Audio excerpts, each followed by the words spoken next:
Check the mic and make sure it sound right, boys.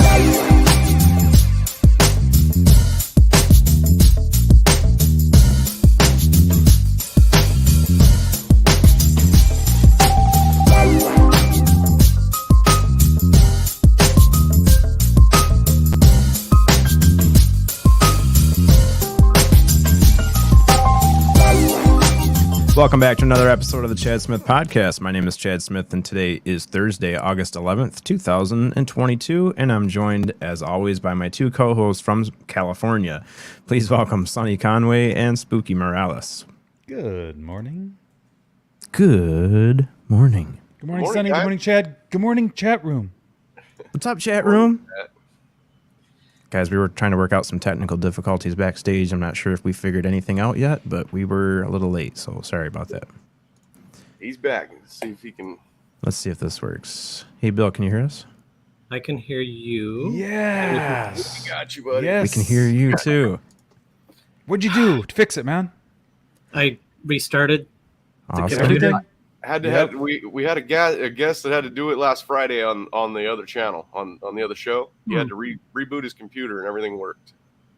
Yeah. Damn I'm StreamYard. sorry about that. That's weird. Well- That doesn't happen. It's a new machine. It's new everything, but Huh. It's just Well, one of those things, man.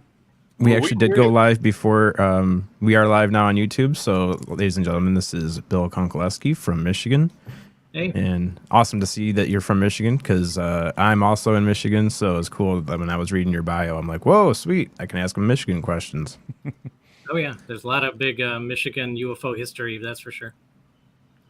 Yeah. So does it go back? Because the one that everyone knows about around here is the one that happened in Dexter with the landing. Is that kind of like the middle of the sightings or the documented sites or sightings, or does it go farther back before that? Oh, you can go back to the 1890s during the big airship wave where people were seeing things that looked like dirigibles in the skies, but flying faster than the ones that had been created so far yet in Europe. They were doing strange maneuvers. Weird people were coming out of them. And that's considered to be part of the whole UFO history because they were flying things that people didn't know what they were. Strange people were coming out of them. But they didn't look like super tech, like the way that people are seeing things in the sky nowadays. They looked just slightly ahead of technology. The big start here, I would say, in Michigan that kicked off the modern UFO era here is the Kinross incident up in Kinross in the Upper Peninsula. There was, by the Sioux Locks, they spotted, this is November 1953, and the Korean War had just ended a few months earlier in the summer, and there was still a heavy military presence up there because they wanted to make sure there wouldn't be any terrorist activity on the Sioux Locks to try to shut down shipping. So one day they spotted this giant disc on their radar directly over the locks, and they didn't know what it was. And so they scrambled an F-89 Scorpion fighter jet, two guys on it to investigate. And when the jet took off, the object on the radar moved out over Lake Superior very quickly. They estimated about 500 miles an hour. And the fighter jet pursued it, and then they lost track of the fighter jet. And then as on the radar, they could still see it approaching the big object. And then when the two objects intersected, both disappeared forever. Oh, And nobody knows, and nobody saw the UFO per se, except, the pilots probably for sure, because they were chasing directly after it. But after the two objects, the plane and the UFO, collided on the radar, no wreckage was ever found. And, this is, back in 1953. So it's been a long time for them to be able to recover anything if there was. So Right. that was definitely a big one. And chronologically, of course, you mentioned the Dexter thing. So there were, back in 1966, there were a great number of sightings in Southeast Michigan. A couple of the bigger nights, in Dexter, a UFO landed on some guy's property, and there were several police that also witnessed to it, and that was obviously a huge deal. And then also part of that same wave in that same week, in fact, was it? Yeah, that was the 20th, and so the 21st, yeah, it was the very day after, in Hillsdale, Michigan, there was a UFO spotted over near the ball field arboretum area of the college by 89 people. There was a whole women's dorm, and the Hillsdale Civil Defense Director spotted it, and they saw this UFO moving up and down on the college campus. And then they did soil sample tests that didn't really come up with much, but still, Ann Arbor on the 14th of 1966, March, to be specific, March 14th. And the other things happened on March 20th and 21st. But yeah, March 14th, there were over 100 witnesses over the University of Michigan of these glowing discs doing all these fantastic maneuvers. I mean, I could keep rolling. But, No, I love it. 1975, Wordsmith, there was an Air Force base there that housed nuclear weapons.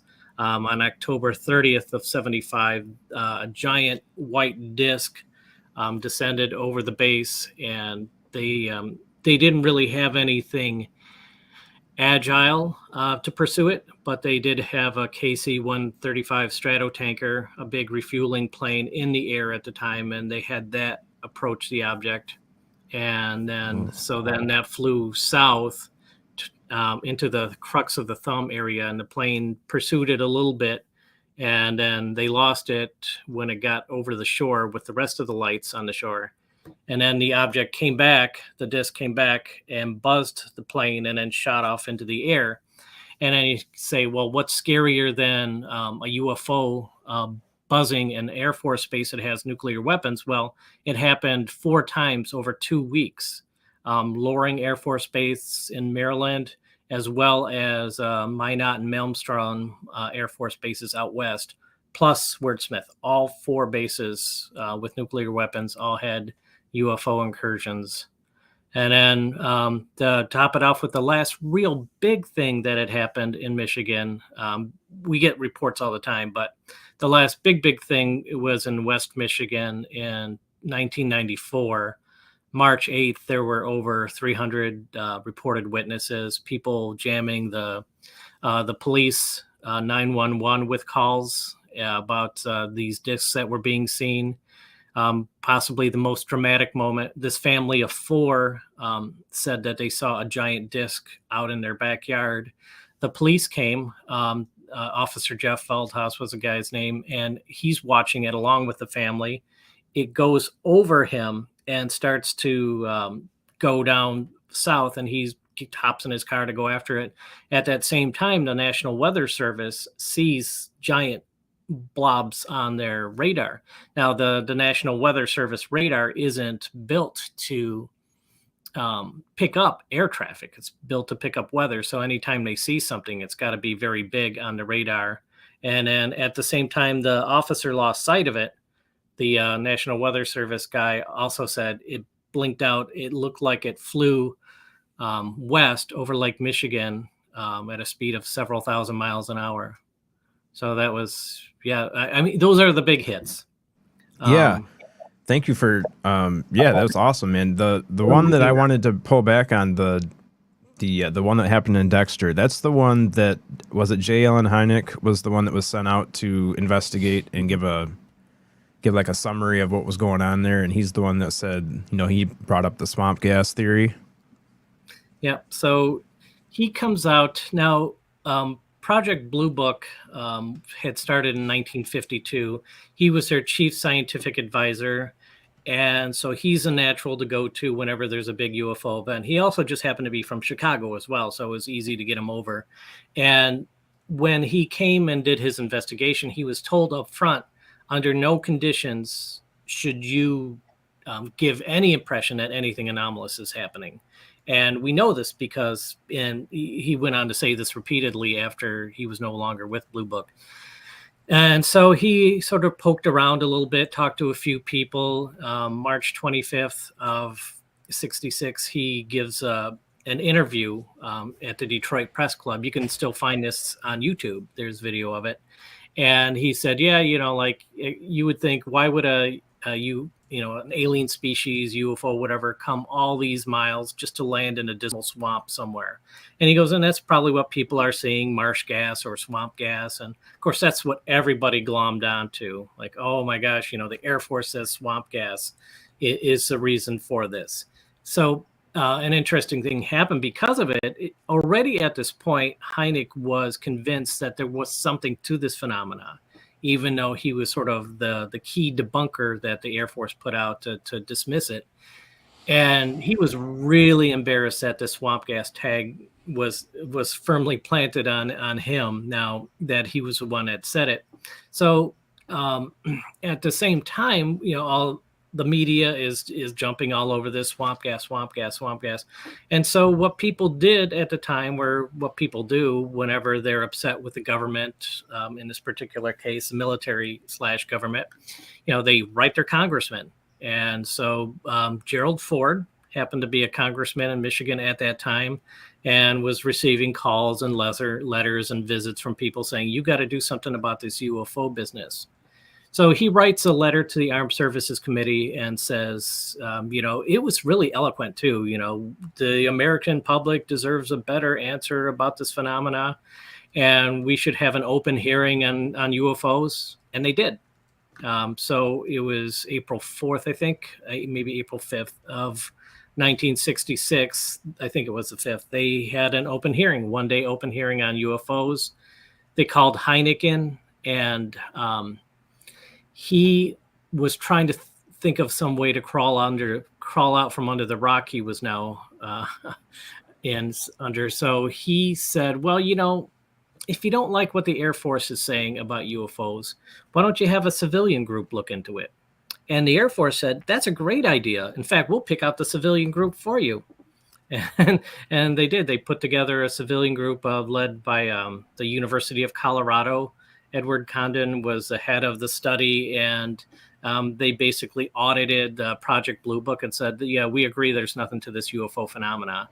And so Project Blue Book then, after 17 years in 1969, closed up shop. And then at that point, Hynek developed his own private UFO investigation group, the Center for UFO Studies, which is still around. He's no longer with us, but still based out of his Chicago area primarily. And yeah, they're, still looking into the UFO phenomena. So a lot of heat was brought up by this event in 1966. And so Michigan, of course, not only the Great Lakes state now, but we're also the swamp gas state. And it's funny, recently, if I could segue into this, people are like, oh my gosh, the government and the military are finally taking an interest in the UFO phenomena. They never have before. Oh my gosh, an open hearing on UFOs? Wow, that's groundbreaking. But you go back 50 years and, basically history repeats itself. Big government UFO study, a big military UFO study, and open congressional hearing on the topic. So a lot of people, when they think that this is all brand new, really it's just the latest cycle of what had already happened half a century ago. Right. Do you feel like we've gotten any farther than we did before, or like, are they coming out with more information, or do you think that this is just a process to just slow this information down and just kind of distract us long enough to like make it go away again? Yeah, I don't think it's going to go away. And I think that's why what's happening now is happening now. I think, you have some earnest people in Congress and in Senate that really want answers, that are really looking to move this forward. But the way that it's being rolled out is very calculated. If you notice that all these UFO videos that were being leaked or presented to the public, where are these UFO events happening? Excuse me. They're out over the Pacific Ocean. They're out over the Atlantic Ocean, nowhere over the continental U.S., And are they happening to civilians? No.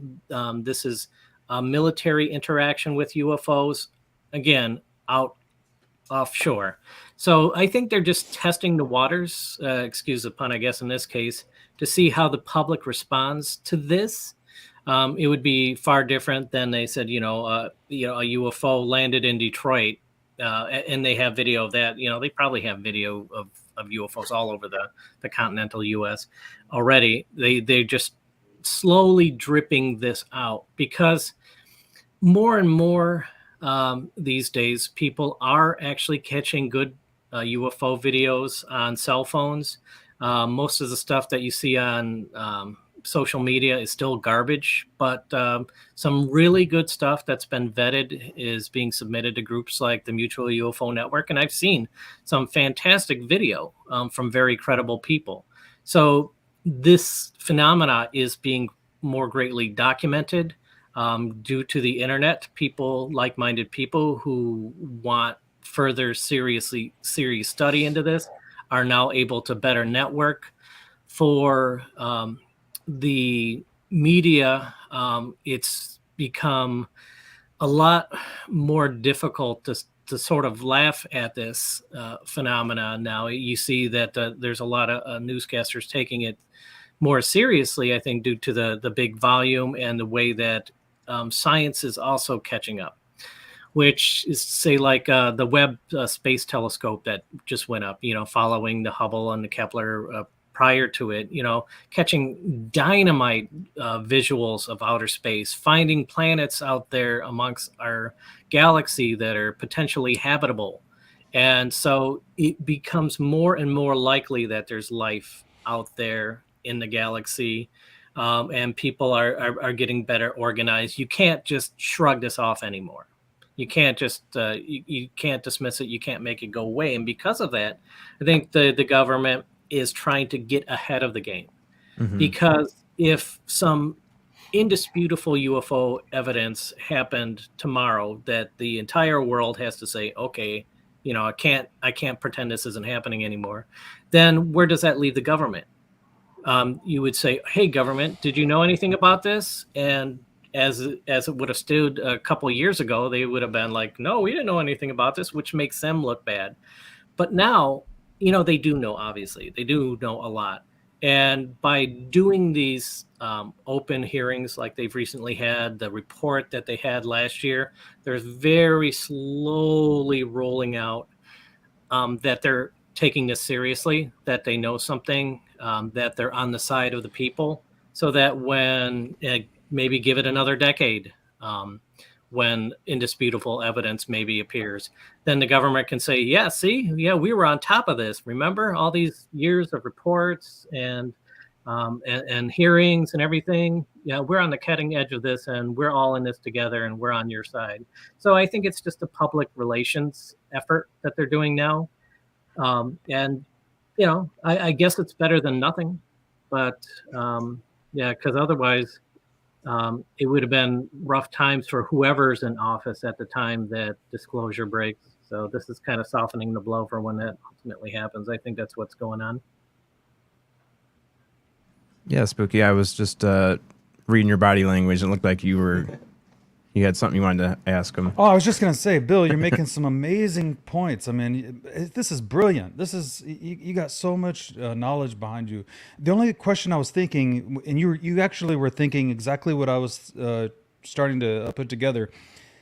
What do they know? How much do they know? What are the extent of their knowledge about what we're seeing? And, where does the future go with this topic, with where the government lies?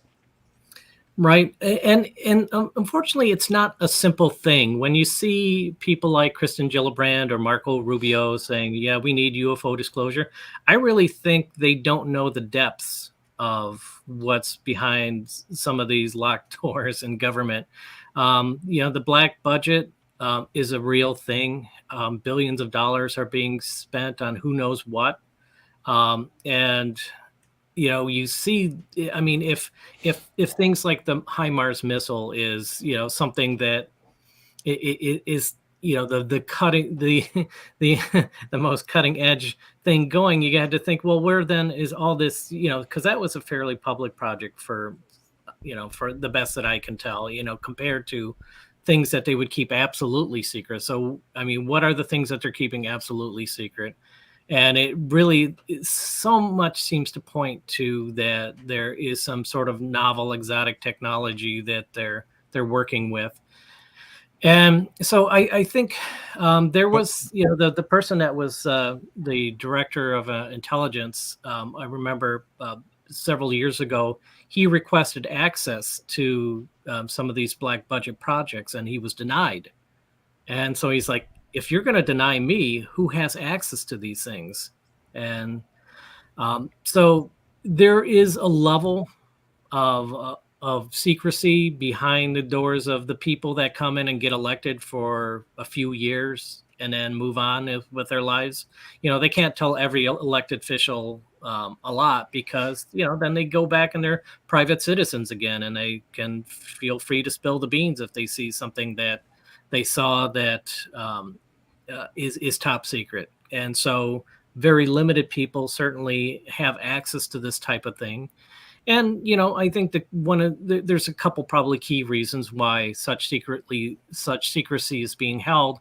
One is that they don't want to panic people and lose further control of the populace when this information gets out, and they have to say, we're being visited by beings from somewhere. We don't know who they are, what they want. Our technology can't hold a candle to theirs, and good luck with that. And the other part is, of course, the key thing is that if they do have recovered crash materials like Roswell, it's the 75th anniversary of Roswell, and if they can reverse engineer it to buff up their own private military, any government would probably say, yeah, there's no good reason to tell the people, and let's play with this thing to see what we get out of it and maybe get an edge over, the other big superpowers out there. Oh, that is absolutely brilliant. Now, one of the things that's always, fascinated me are some of these UFO celebrities or people that are kind of coming out from the government to kind of lead the way. And I talk about people like Lou Elizondo and Harry Reid and Christopher Mellon. These people that have come out from like the TTSA era. Now, all of a sudden, they're talking about the existence of UFOs are real. The government knows about it. They're showing us little tiny video snippets, and then they're saying more is to come. Then you got people like Lou in some of these interviews that he's doing around the world saying things like, we may be learning the existence of why we're all here and the meaning of life. And, these kind of things I think are just like making people's minds just explode. So that's what I say. My question really is, how much do they know? And are they just doing a slow drip disclosure? Yeah. The slow drip disclosure thing is for certain. And I think there are people, elected officials, who don't know anything. And then there is that level of a official that know people and know that something's going on. They just don't know what it is. And then, of course, some of them get some juicy scraps here and there. And maybe some of them are completely brought in on the topic. That's got to be a very limited number of people. So even within, our government, there are tiers of people, the next inner ring, if you will. And right. And so they probably, when two senators bump into each other, they and if they're both interested in the UFO phenomena, maybe they feel each other out, like, who do you know? Who told you this? And and it's probably like that. It's no, I don't think there's one single page that they're all on. I think it's at various levels of being told what's really going on. And so I don't know. And we've had some insiders that have said, and I say insiders because they're people that have had government funding, they've been part of government programs. These insiders have told us things like, be prepared. These are not what you've been thinking they are all these years. You come up with this narrative in your mind of what these entities are, but be prepared, because it most likely will not be what you thought it was. Hmm. So, I've heard that said in different contexts. I've heard that said in the context of like, if you think this is the Chinese or the Russians, it's not that. Um, I've um, I've also, because this is a broad topic, people have approaches from so many angles, and then other people say that no, it's not just a simply cut and dried UFO is vehicle from aliens from this planet coming here and doing this. Um, there's added levels to that too. So I'm I mean, not we just sure. had sorry to interrupt. We just had Gary Nolan with Tucker Carlson Yeah, saying that yeah. this could be, projected reality, or it could be, parallel universe. It's like, wow. Hmm. Yeah, and then speaking of secret information, it's interesting. So Nolan talks about that the CIA was bringing individuals to him to see what his opinion was, that there were some brain anomalies with a lot of these witnesses to close encounters. Now, Nolan, in the discussion, that particular interview and other discussions I've seen, seems to not really discuss contact per se, but close contact with UFOs, not necessarily with beings, and even that is having these physical issues. And I found it very interesting that on such a high profile show that he says that the CIA secretly brought people to him to look at them. Like, I was absolutely floored that Mhm. he was willing to come out, and they were allowed to. He was allowed to come out and talk Yeah, that's about what I'm this. saying. Yeah. I initially thought it was very sus. Hmm. Now he's got that level of credibility that had been lacking for a while. So I think he's one of the strongest voices out there. Really saying, we're scientists. We should be curious about things that we don't know, Hmm. and that sort of approach. And you could tell that he had that sort of thick skin that if somebody were to challenge him, like, "Oh, you're looking at that hokey UFO stuff," he'd be just like, "Yeah, here's the data. You want to look at it? Let's look at it." And Hmm. so, yeah, I really appreciate what he's doing right now. I think it's awesome. Brilliant. Hey, Bill, I wanted to drop a couple of your books in the chat room. I just noticed one of them only has 2 left in stock. So, everybody, you only have 2 available in stock on Amazon right now for the Experiencer 2. But I pulled up the Experiencer, Raised in Two Worlds, and Experiencer 2, Two Worlds Collide. And I put both links in the chat, guys, if you want to check those out. Bill, when did you get started with MUFON? Because I know that you're a MUFON director for Michigan.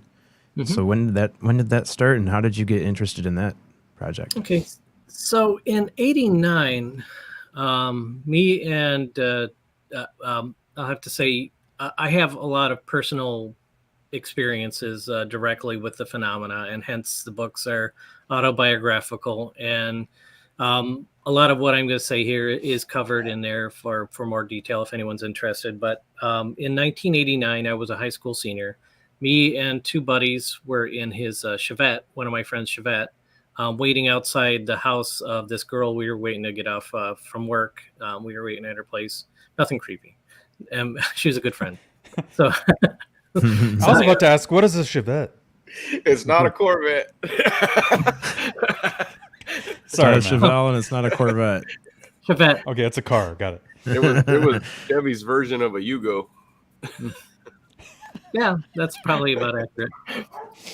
So while we were there, it was February. It was dark out. This blue ball of light, about the size of a car, arcs slowly over the car that we're in. And we're all watching this thing go over, kind of football shaped, very bright blue, just leisurely just floating over the car at a height of maybe a couple telephone poles. And then after that disappeared, this white ball of light came and ping-ponged all over the sky very quickly, very rapidly. And then that disappeared. And then right after that, this red ball of light appeared in the middle of the sky, grew to about the size of the full moon, which is very, very large when you see something do that. And then it shrank and disappeared. And we didn't know who to tell. One of my friends said, "Hey, we should tell the police." And we're like, we're high school seniors out, cruising around. How seriously are they going to take us? And then, my other friend says, yeah, but we should maybe tell Selfridge Air Force Base, Air National Guard Base.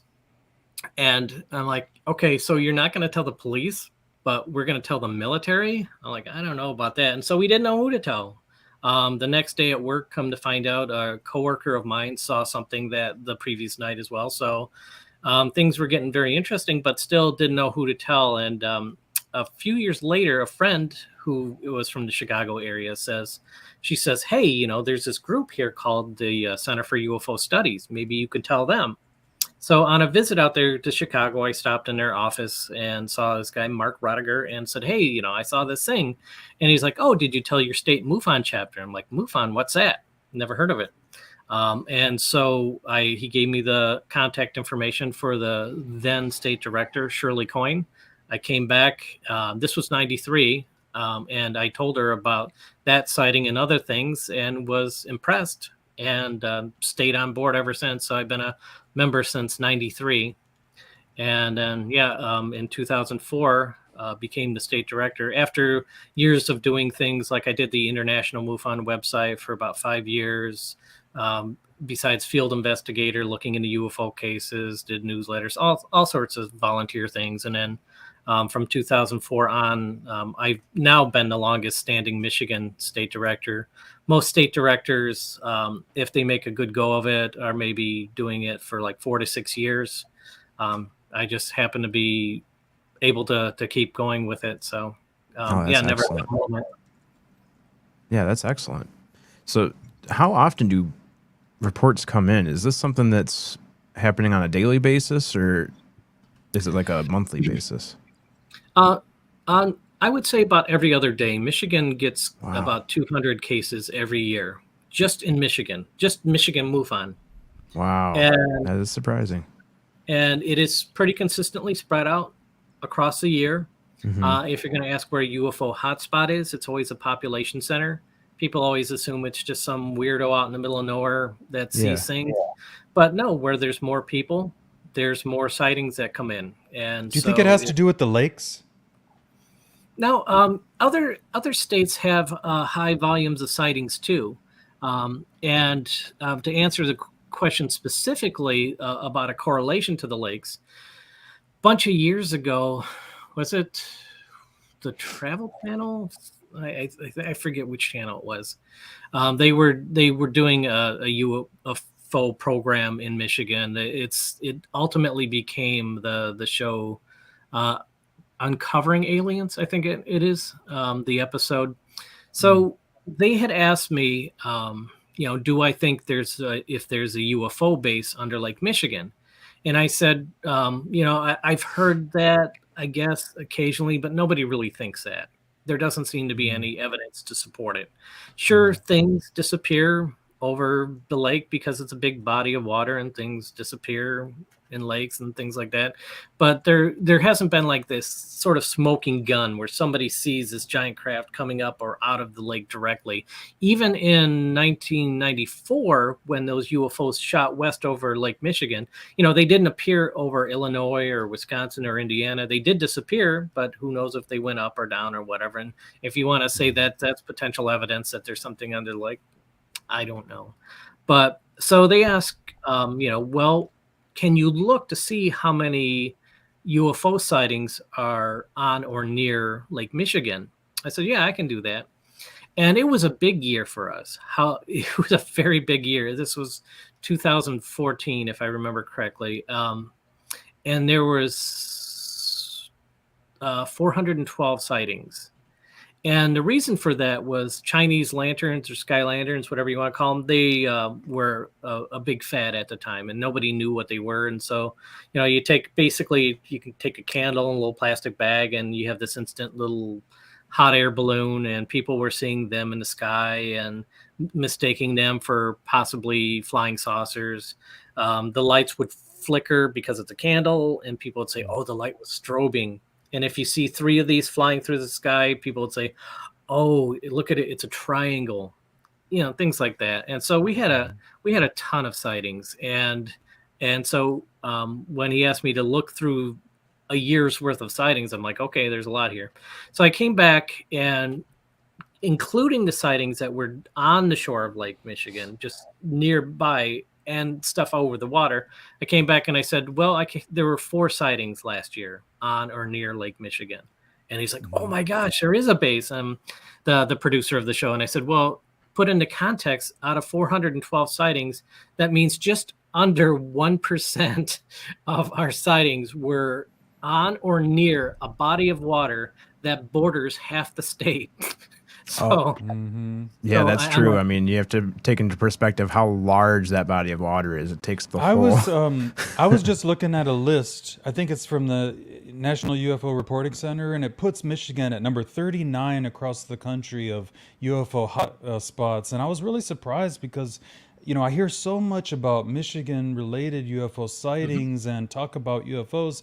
I would have put Michigan a lot higher, but you know, maybe it's because just the reporting. I don't really know. I just thought that it would have been higher on the list. Okay, so one sort of important thing about this is you probably on that list, Washington, the state of Washington was probably in the number 1 slot, and or very near the top if somehow it gets bumped out by another very large state. But the thing about it is the National UFO Reporting Center is based in Washington, and they tend to get, I would say, an outsized percentage of sightings listed at that website. Even though it's a website, it's the internet. You know, the internet is everywhere. It's not just in Washington, right? Still, there seems to be a higher concentration of sightings reported locally that make it into the National UFO Reporting Center, and that's their own data collection within MUFON. Washington gets about 200 a year, as does Michigan. So we're on par with them. So when the National UFO Reporting Center says, wow, look at, this is a very high, reported state for UFOs, really we're on par with them. And so the other thing is they may be working this in. I know this is one way to parse the data, which is the population of each state versus the number of UFO reports that come in. And so if you look at it that way, Washington does edge out Michigan because they have a smaller population than Michigan. And so if you say, 200 sightings in Michigan and 200 sightings in Washington are the same, but wait, the population is different, that can alter the way that you look at the data as well. And I guess that's one way to look at it. That's reasonable, but still, oh yeah, that's a great point. Yeah, Browndorf in the chat says that Washington is also number 1 for Sasquatch as well. And so we do have a correlation there. We do have some guests talk about how they do correlate UFOs with Sasquatch or orbs with Sasquatch. Do you find a connection between those two? Okay, so I like to rewind a little bit. There was a time within MUFON that they really didn't want us to consider Bigfoot. And I remember being on one conference call. This is pre-Zoom meetings. So it was a conference call. Everyone had to call into this number. And all the state directors that were available were on this meeting talking about whatever business MUFON needed to talk about at that time. And one of the things was Bigfoot sightings. Do we investigate them? Because we're not really set up to investigate Bigfoot sightings. We're very defined in a lane to look at flying saucer reports, UFO reports. So the question came up like, well, what then if somebody sees Bigfoot in the same area as other people are seeing UFOs? And the international director, at the time, he was saying, he's the big cheese, says, let the Bigfoot people handle those, and then we'll look at the UFO stuff. And then somebody said, well, what if Bigfoot's seen in the area at the same time as a UFO? And he's like, let the Bigfoot people handle it. And then somebody says, well, what if somebody sees Bigfoot walking off of a UFO? And then he paused for a long time. And then he goes, maybe the Bigfoot people should also look at that. And I said, wait a second. I said, it's okay that we investigate entities coming off of a UFO, but they better not have long hair, huh? That does make sense. Hair, We don't want those long hair aliens. We just want the bald ones. Um, so and then that actually ended that conversation. I remember, but Well, yeah, because I was just gonna say, it's like at a certain point, you have to realize that there might be a connection there. Like if we're starting to see Bigfoot coming out of a UFO, like maybe there's a slight connection.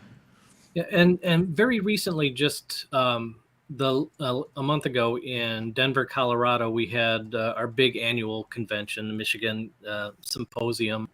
Mutual UFO Network Symposium. It's in Michigan, and we had a state directors meeting where they were looking to clarify how we look at such data. And there is a way for us to record this type of thing, but not necessarily focus on it. And I think the key thing is really just linguistic. If you consider Bigfoot an entity, and so you say, oh, there was an entity at the scene. What did it look like? Rather than coming at it like, here is a well-defined thing. This is Bigfoot. This is Sasquatch. This is a Yeti, and leading with that, because that has its own connotations, sort of. But if you just say entity, very neutral term, and then describe that entity, then there is some sort of inroads. Not to say that MUFON is necessarily best equipped to tackle the animal side of an investigation. But it is one way to sort of include Bigfoot in the conversation. And Stan Gordon from Pennsylvania has done a tremendous amount with UFOs and Bigfoot. At the same time, there's a really dramatic event that happened in 1972 in Pennsylvania, where it involved the family and the police, and these Bigfoot were walking around this UFO. Shots were fired at the Bigfoot creatures, and the primary witness flipped out psychologically, thought he was in another dimension with some sort of demonic creature. Yeah, that one has everything. It's great. And so if you look at it's Stan Gordon, he's got a number of books. I forget exactly the title of the book where he lays that out, but you should be able to find it fairly easily if you look at wherever you get your books online. Okay, cool. I just had another question pop up in my head too. What percentage of reports do you get that are orbs, and what are like light beings, and what do you get that are like, what's the percentage for physical craft? Because I know that there's most of it is some version of light phenomena, actually. And it's because at night, pretty much everything you're going to see is more of a light phenomena than seeing objects. And there's no absolutes. People see objects, at night. People see lights during the day, certainly. But most of it tends to be some sort of light phenomena. And then the objects, certainly come into play. Now, really, you say we get about 200 sightings a year. 95% of them on a very good year we can identify. People misidentify aircraft, things like, besides the Chinese lanterns I mentioned, also drones are a thing that people misidentify. Now, Starlink satellites. When I talk about light phenomena being something, people see these satellites and they just see lights and, the string of lights through the sky, and they think they're, anomalous, and they aren't. And so there's a lot of things, sometimes weather phenomena, just stars. People will report like, oh my gosh, this bright light was in the sky all night. I'm like, yeah, stars do that. But especially Jupiter. I'm sure a lot of people will confuse Jupiter with something because it's super, like, especially last night and the night before, it's been very bright. Venus, for sure. Yeah. And or they'll see Mars. They'll like, it wasn't the color of a star or a planet. It had this sort of almost off color, yellowish orange, whatever. But the thing about it is, we can identify about 95% of it. But then there's still that 5% that we can identify. And that's really, the fascinating stuff. And if you think, well, I think there's a couple big takeaways from that. First of all, if we're only getting about 200, if we're getting as many as 200 sightings a year, it's in an area of study where most people don't know about MUFON. First of all, many people don't know about the organization. Those who do probably wouldn't choose to, just put their information out to a stranger. It takes a lot for people to be able to give credence to an organization that they find online, most likely, and feel comfortable to share their story and then have somebody investigate. So we're getting really a very small percentage of stuff that people are seeing. They just, and then we get a lot of reports into us like, oh, I didn't know you guys existed. I saw this thing back in 1984. And so, historically we're missing stuff where people would have reported it to us. So, how big is the real number of people seeing unusual things in the sky in Michigan every year? Is it 1,000, not 200, or, who knows what that number is, because we don't know what it is. And so that 5%, which represents 10 sightings maybe a year that we can't identify. If it is 1,000 people seeing things every year, and it's like 100, things that people are seeing that we can't identify. So there, even though it's a very tiny percentage of unidentified, it's just what's reported to us.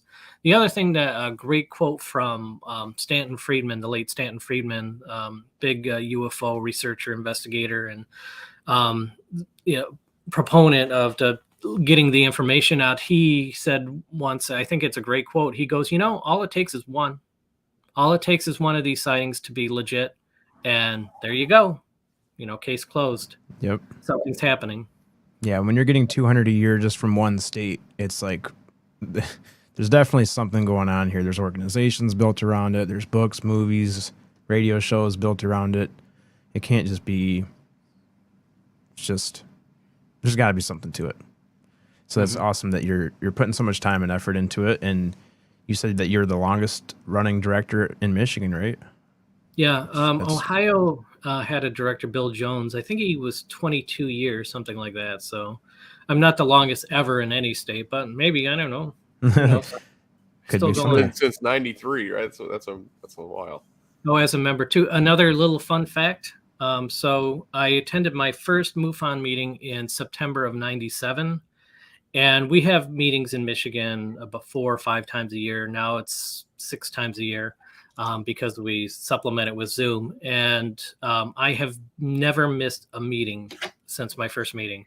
I've been to every single MUFON meeting now, for 25 years. Wow, that's awesome. Yeah. I'm sure you've got to be probably one of the only directors that can. Well, I'm sorry, what was that? Oh, I think that's why they keep me a state director. I make it to the meetings. Yeah. I mean, that's most of it. Just showing up to the meetings. There's a lot of people that can't even make that happen. That's pretty sweet. Do you know, or do you think, does the military ever talk with MUFON? Do they ever report anything, or do they ever ask for your guys' advice or help? It seems like they would. If you guys, if they just see these things too, it seems like if they don't know about it and they know someone that does, it seems like they would reach out to you guys and at least ask. Okay, so not the military, but the government, yes. We have been in communication with several people in the government regarding the phenomena. And let me see if I don't know that I could pull up quickly. Why am I blanking on the gentleman's name from Indiana that was part of the just the hearings? Let me see. Andre Carson. There we go. Yeah. He's one of the individuals, along with Kristen Gillibrand and other people within elected government, have been people that we've been in touch with and have given information to. Our international director makes trips to Washington, D.C. to discuss with politicians. So those senators, those congresspeople with inquiring minds, we make ourselves available, and they've been answering the calls, and we've had meetings with them, not me, personally. That's, higher up the ladder than myself, but there is that connection. There are those conversations, and so we're not like in the inner circle, but we're at that level with the all the people that are elected that are asking the best questions to try to get information out to the public. So that's a big deal. That's a huge thing. That's really good, man, because that's how it'll get done quicker. That if everyone helps each other, it'll get done a lot faster. Like it's going to get discovered a lot faster. And I always say that, okay, I don't, I know a thing or two about the machinations of government, military, and their approach to the UFO phenomena, sure, whatever. But you find that you don't really need them. If you get so many sightings on your plate regularly, just, a couple times a week, here's a new sighting. Oh my gosh, that one looks interesting. You don't need an authority to tell you what's real. If you experience it, it's this real. This is awesome hearing somebody from MUFON say these words. Amazing. I love it. I knew Spooky was going to like Bill. that. Thank you for that. Yeah, I know. I've told people a few things that I've seen, and even when I explain it, I'm not going to say they've said, oh, that's bullshit, but I feel like, man, what I'm saying just sounds crazy, It's just and yeah, when you see it, it's real. You don't need to have someone tell you what you've seen. And it creates this tension sometimes in society, though. Say you see this UFO come down, this spaceship come down in your backyard, aliens come out, and it's real. It's not a dream. It's right there. It's absolutely happening. The next day, you go to a friend and say, hey, you never guess what I saw last night. What happened to me? And you lay it all out to them. And now maybe they've never thought of the UFO phenomena one way or the other. And now you're telling them this thing that they considered to be impossible. And now in their head, they're like, oh my gosh, if I believe what you're telling me, then I have to change the way I think about our place in the universe and a whole hell of a lot more. This is just, seismic. If I believe what you're telling me, and you're a credible person, and I know you, and you're, whatever, you wouldn't lie and all this stuff, but it puts them in a really tight spot. But then they'd be also like, well, I wasn't there. I didn't see it. I'm just going on one person's word. And the government tells me that there's nothing to this. And so it's a really interesting, rough spot with, trying to move things forward on mostly anecdotal evidence on the grassroots level. It's difficult. You could be believable, credible, tell the truth, and still people are like, well, at best I'm going to take what you said and I'm going to quarantine it somewhere, and because it doesn't seemingly affect my life one way or the other, but if I take you as being authentic, now I've got to deal with things that I never thought I'd have to deal with, and it's only based on what you're saying. And for me, my approach is there's really like two big questions that we have on the planet. The two biggest questions.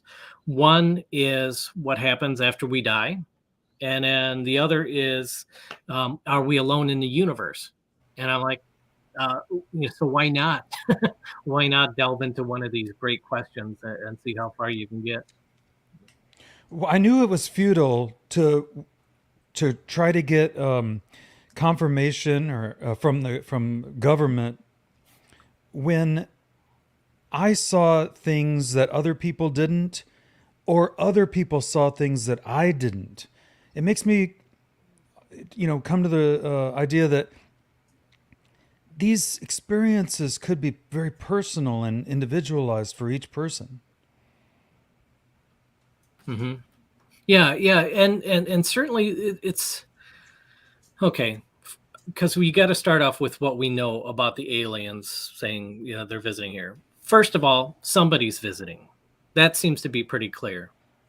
Where are they from? We don't know. What are they? We don't know. What is their ultimate intentions here? We don't know.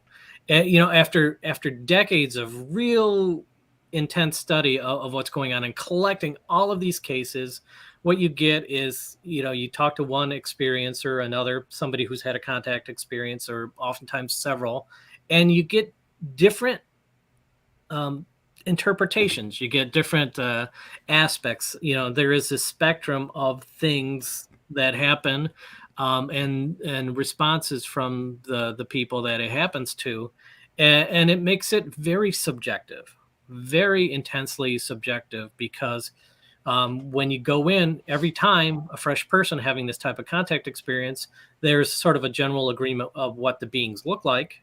Some of the data that comes back about the processes that are done to people, like, oh, they cut my arm, oh, they stuck something in my nose, those type of things. But regards to like the social, the psychological, the spiritual, the very bigger questions, I think it's often left to somebody's personal filter. And they will interpret things because the entities aren't forthcoming, or at least we don't understand what they're trying to convey. And so then you get this wide variety of people and their responses to them. Some people are terrified. Some people, horrified, can't sleep without the lights on. And other people are like, oh my gosh, I was visited by these angels and they're from space. And, it's just, and then, these two individuals could be interacting with the same species coming down, and it's just a matter of how they interpret what's going on to them. So it's like we accept what our minds are willing to accept, what we're prepared, and what we allow ourselves to believe. Well, this has been awesome, Bill. I mean, we already just flew by an hour. So thank you. This is awesome. Before we wrap it up, I want to make sure that we drop those 2 links again to your 2 books that you have available on Amazon, if they haven't sold out yet. I'm going to drop this one. It's called The Experiencer, Raised in Two Worlds. And then also Experiencer 2, The Two Worlds Collide. Those are both available on Amazon. Yeah, definitely, Enzo. Bill definitely does need 2 hours. Unfortunately, I have to get to work. I have to... one of these days, I'm going to put my 2 weeks in. Right, Jake? Enzo had a handful of money. Maybe he can make it happen. Yeah, absolutely. We definitely have to have you back for sure. This was awesome. And to let you know, for a prospective future visit, my 2 books cover a lot of the stuff that's happened to me personally. There's been so much weird stuff that's happened to me through my life. Both books are autobiographical about those types of experiences. And I think that would be a very interesting conversation to have as well. Hopefully one day you have me back and we'll talk about it. We definitely will. Yeah, because we didn't dig into any of that. So definitely going to have you back for your personal experiences. Yeah. Well, thank you so much, Bill. And we'll definitely be reaching out to get you back on the show. Sure thing. Have a great one. Thanks so much, everybody. Thanks, you too, Bill. That was good, man. I still have a lot more questions. Dude, Enzo definitely hit it out of the park. I was like, we definitely need a 2 or 3 hour interview with this dude. You want to come back on a Friday night and we'll get wild? Yeah. Oh, yeah. By the way, we got Jake Smith in the studio. I wanted to ask him about the TR3B and if he thinks that's because he's got to hear all the reports. So I was going to ask him if he thinks it's military or alien. Yeah, I mean, I definitely forgot to ask him anything about his personal experiences because this 1 hour goes by really fast. Like, it's crazy. You think just cutting it by an hour, but it feels like we had so much more to ask him. But yeah, guys, we're going to take off out of here so I can get ready to go to work, unfortunately. Maybe Spooky and Sonny will hang out with you. Rod, yeah, we can. Spooky. A half a day. You want to entertain some people for a while? Now I got Chad, you're not going nowhere, man. They screwed up. Jake said that Posky already went home. Yeah, he sent me a picture just now of him laying in bed. What? What? Game hard, nap hard. Cans, I'm going home, God damn it. Moved a couple cans and punched out. Yeah, and they're gonna walk in and they're gonna be like, "Have you seen Rodney? Jake? Jake? Where's Rodney? We need Rodney. Tasky. Pasky, just going over the speaker. Pasky. Rodney Pasky. Yeah, Rodney Pasky. The office, Rodney Pasky. Rodney Pasky, please report to the primary office. Rodney Pasky. Bring some bolts. Bring some bolts with you. Yeah, All right, guys. I would like to hang out more, but I gotta go do my workout. I got a lot of stuff happening today. A lot of stuff going on in my life. That pool gets dirty, son. I gotta get ready for a big Zoom meeting. I'm ready. Jake says he's ready to come clean your pool anytime you need him. Yep. Hey, it's right here. It needs it. It's been getting so hot that the pool needs extra care. Oh man, that Extra I probably care. have to take the So shirt hot, off, probably huh? like 80. Probably do it short chatty daddies or something. How does his mic sound? Is it loud? Too loud? No, Oh, no, it's not loud enough. You need to bring him up. Yellow. How's that, Sonny? Hey, how you? No, way up. Chad doesn't have the Really? mute thing anymore. He just hits a little we button. I do it? don't know if we're muted or not. Oh, now I sound. How's that? I don't know. That's almost too much of me. You're not doing nothing. Okay? Is Sonny lying to me, Spooky? No, it was too faint. It was. He's not on loud like enough. 70 dB right now. Maybe he gotta get a bit closer. Yellow. That's weird. He's like blasting on my end. Let's put him on this one. No, Oh. that dropped you right down. I don't even think I'm you. I don't even think his mic's on. Try that, Jake. Yellow. Yeah. Hello. Yeah, You're I right, think I'm Sonny. hearing him over your mic. Yeah. I don't Good know. point. You're pulling so much juice over there that you're. That's weird. You should be able to hear him real loud right now. What kind of show you running here, Chad? Huh. We'll have to get that figured out later on. Professional Poor setting. Jake in the dark back He's- there. No one can hear him or see him. No. He's peeking over here. That's strange. I'm peeking. Oh my god. All right, guys. Go Well, to work. all we're doing now is trying to figure out why Jake's mic's not working. All right. All right, Thank you guys very man. much. Well, this Thank you. was That fun. was awesome. Yeah, that was awesome. We're gonna have to Don't have him forget back. butt stuff. Oh, that's right. Akashi Chris. Yep, Akashi Chris is on butt stuff today. Make sure you go check it out. All right, guys. Shout out to my mom, or I'll bring your I'll Jeep be there. back, maybe. Oh, you got Peg's Jeep. I took her horse. Oh, jeez. All right, guys. We'll see you on butt stuff later today and Chop Shop tomorrow night. That's right. Tomorrow night. Later, guys. Thanks.